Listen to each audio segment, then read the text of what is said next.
A group of six criminals robs a Gotham City mob bank and begins murdering one another for a larger stake. They believe that a sixth gang member, known as the Joker, who planned the robbery but did not participate, does not deserve a cut. Finally, just the Joker remains, and he leaves with the money. The Joker is a psychopathic criminal genius who portrays himself as an agent of chaos and rises from the criminal underworld by bringing anarchy to Gotham. Gordon goes to the bank that the Joker previously robbed, and Ramirez shows him a security camera image of the Joker. Batman comes and inspects the situation, observing that the drug money has been irradiated to make it easier to trace. When Gordon asks if the Joker is a threat, Batman responds that he can't worry about one man when there's a whole mafia to bring down. Meanwhile, in a parking garage, the Scarecrow, having escaped Arkham Asylum, is negotiating with Russian mob members commanded by the Chechen to sell some of his fear-inducing drug. The deal fails when some Gotham groups dressed as Batman wannabes start shooting at the men. As he sprays one of the fake Batmen with his mind-altering drugs from his cuff, the Scarecrow realizes they are not the real Batman, because Batman would never use a gun. Suddenly, the Batmobile smashes through a barrier. The Batmobile, pre-programmed with loiter and subsequently intimidate, fires rockets into a nearby office, driving the surviving mobsters away. The real Batman appears and bends one of the wannabe Batman's gun barrels before knocking him unconscious. As Scarecrow flees down a spiraling passageway, Batman leaps onto the roof of his van and brings it to a stop. He ties up the fake Batman and Scarecrow, as well as some of the mobsters, for the cops to apprehend. When one of the imposters professes to be attempting to help, Batman clearly warns him that he doesn't need any assistance. The following day, Bruce Wayne is stitching himself up from being bitten by a dog.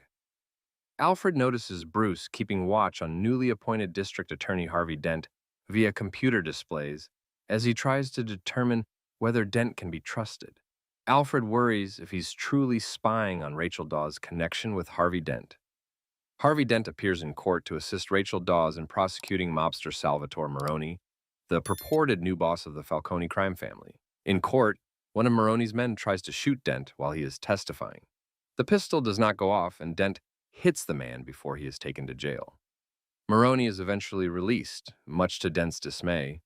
Dent meets Lieutenant Gordon, and after a brief exchange of words, they both express reservations about the credibility of people working in their respective offices. Harvey questions Gordon about his relationship with the Batman and tells him he wants to meet him.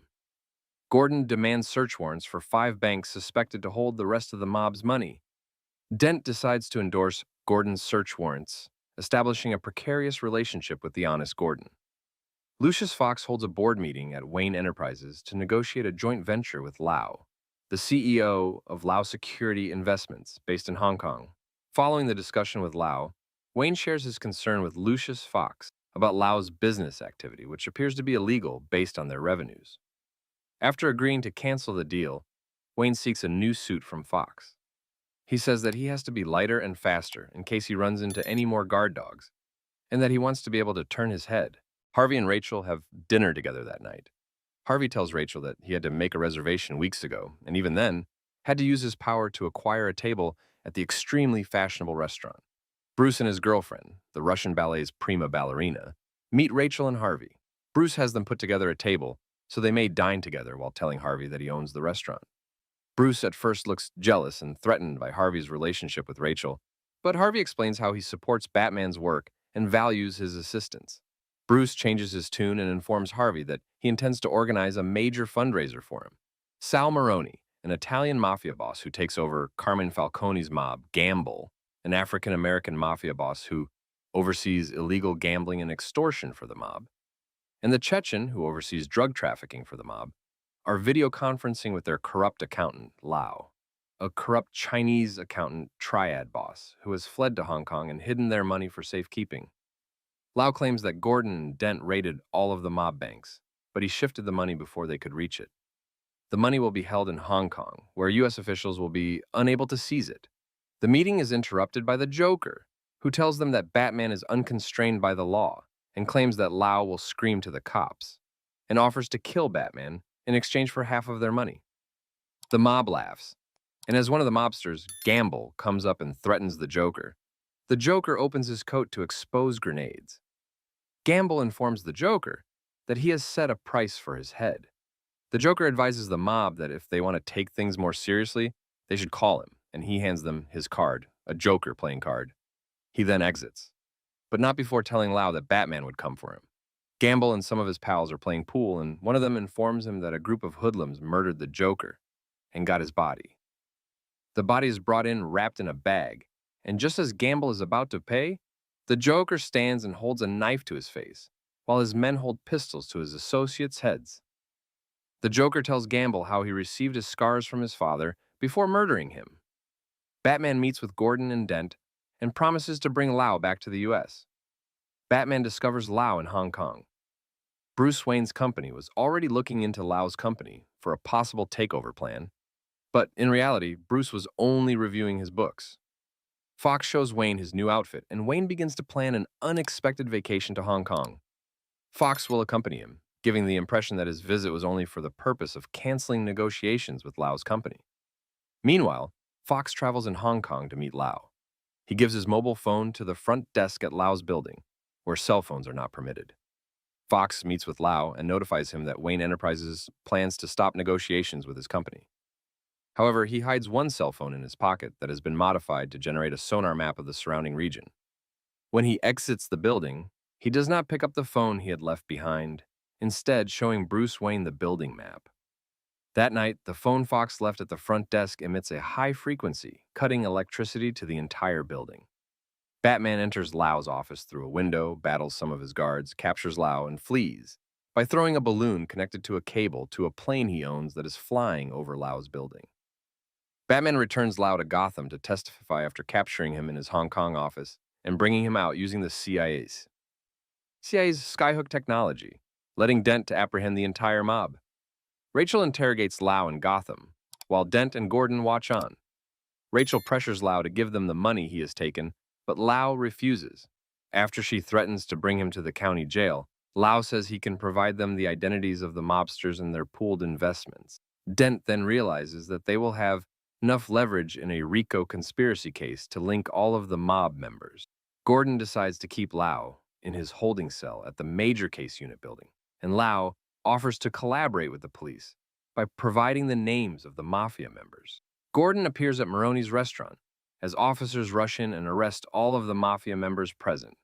As all of the mob members listed by Lau are brought in for arraignment, Judge Janet Cirillo discovers a Joker card within the stack of conviction papers.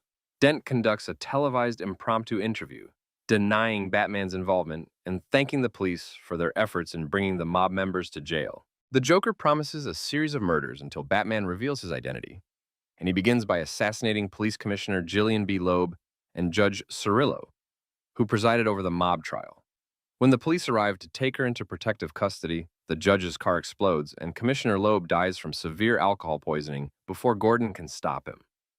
When the Joker attacks Bruce Wayne's fundraising event for Dent, Batman protects him. The Joker also intends to murder Mayor Anthony Garcia, but Gordon sacrifices himself to prevent this. Joker infiltrates the police officer, giving the commissioner a 21-gun salute and points his gun toward the mayor. Gordon notices this and jumps in front of the bullet. Dent discovers that Rachel is the next victim.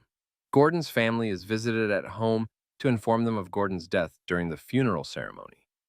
Barbara, Gordon's wife, yells at Batman from the empty skies that he is to blame for the chaos in Gotham. Bruce makes the decision to reveal his identity. Bruce returns to his apartment to find Rachel waiting. She informs him that giving himself up will not end the Joker's violent rampage, but Bruce insists that he already has enough blood on his hands. He reminds her of her promise to be there for him if and when he stopped being Batman. She encourages Bruce not to make her his sole chance for a normal life, and they kiss. She warns Bruce that if he turns himself in as Batman, the city will never allow them to be together.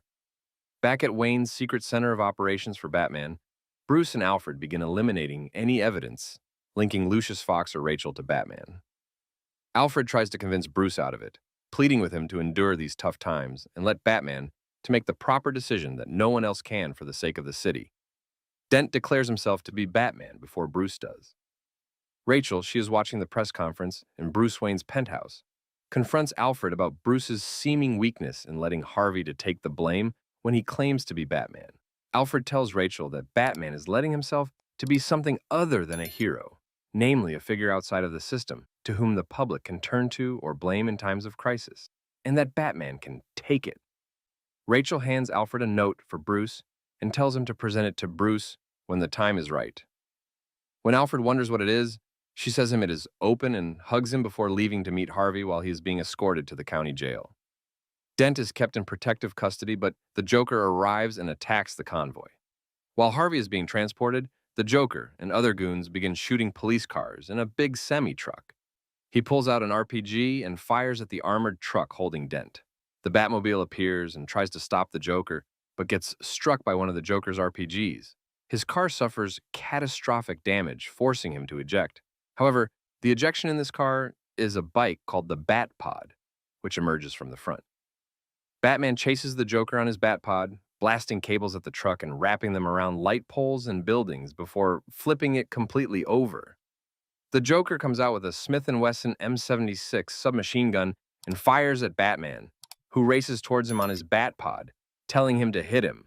Batman follows his own non-lethal rule, swerving around the Joker before colliding with the flipped truck and collapsed on the ground. As the Joker approaches him with a knife, one of the SWAT officers holds a shotgun to the back of his head, showing that Lieutenant Gordon faked his death to protect his family after taking off his helmet and mask. The Joker gets transferred away to the MCU and Harvey exits the vehicle and enters a cruiser, claiming to be on his way to see a concerned girlfriend. The mayor promotes Gordon to the position of commissioner in his major crimes unit facility. The detectives working for Maroni capture Rachel and Dent. Gordon subsequently discovers that they never arrived home. Batman confronts the Joker, who explains that they have been locked in different locations equipped with bombs. Batman is trying to save Rachel, and Gordon is trying to rescue Dent. Batman arrives on the scene, but discovers that the Joker sent him to Dent's address instead. Both buildings exploded, killing Rachel and disfiguring half of Dent's face. The Joker escapes the prison with Lau after detonating a bomb he had hidden inside the stomach of another prisoner, whom he subsequently kills alongside the Chechen by burning them on fire with the mob's money. Lucius Fox is Wayne Enterprises' recently promoted CEO, being fully aware of his employer's other life, works more directly as Bruce's Batsuit armorer, in addition to his corporate responsibilities. Coleman Reese, an accountant at Wayne Enterprises, says that he is aware of some issues with Wayne's research and development financing, and that Wayne is working on a federal project involving cell phones for the Army. He also discovers Fox's designs for the Batmobile. He asked Fox to pay him $10 million each year for the rest of his life to be quiet. Joker, who does not want Reese's disclosure to disrupt his plans, threatens to destroy a hospital unless Reese is killed within an hour. Gordon instructs that all Gotham hospitals be evacuated and Reese be protected. During the chaos, the Joker breaks into Dent's hospital, hands him a gun, and encourages him to seek vengeance for Rachel's murder. He persuades Dent to become a chaos agent like him, then explodes the hospital and flees with a busload of hostages. Dent goes on a murdering rampage as the vigilante Two-Face, selecting the fates of those he blames for Rachel's death by flipping his lucky coin, one side of which was burned in the explosion. He murders Sal and the two corrupt officers he believes responsible for Rachel's death. After announcing that Gotham will be under his dominion come nightfall, the Joker rigs two evacuating ships with explosives, one for ordinary citizens and the other for prisoners. He threatens to blow them both up before midnight, but promises to save one ferry if its passengers, who have been given the detonator for the other boat's explosives, blow up the other. Batman locates the Joker by utilizing the sonar capabilities of all phones in the city, with the reluctant assistance of Lucius Fox. Fox stated that he will leave from his position following this assignment. Both people and prisoners refuse to kill one another, and Batman captures the Joker after a brief fight. Joker was hiding in a building and had disguised all of the captives as his henchmen, wearing masks and holding pistols taped to their hands. Before apprehending the Joker, Batman rescues all of Gordon's SWAT squad captives. Before SWAT arrives to apprehend the Joker, he boasts that Gotham's residents would lose hope if Dent's rampage becomes public knowledge. Gordon and Batman arrive at the building where Rachel died to meet Two-Face, who has imprisoned Gordon's family. Two-Face shoots Batman and threatens to kill Gordon's son, claiming that Gordon's carelessness led to Rachel's death. Before flipping the coin for the boy, Batman, who is wearing body armor, pushes Two-Face off the building, killing him. Batman convinces Gordon to hold him accountable for the killing spree in order to protect Dent's heroic image. Dent is hailed as a hero, and the police begin a manhunt for Batman. Gordon destroys the bat signal. Fox watches as the sonar equipment self-destructs, and Alfred Pennyworth burns Rachel's letter stating that she planned to marry Dent.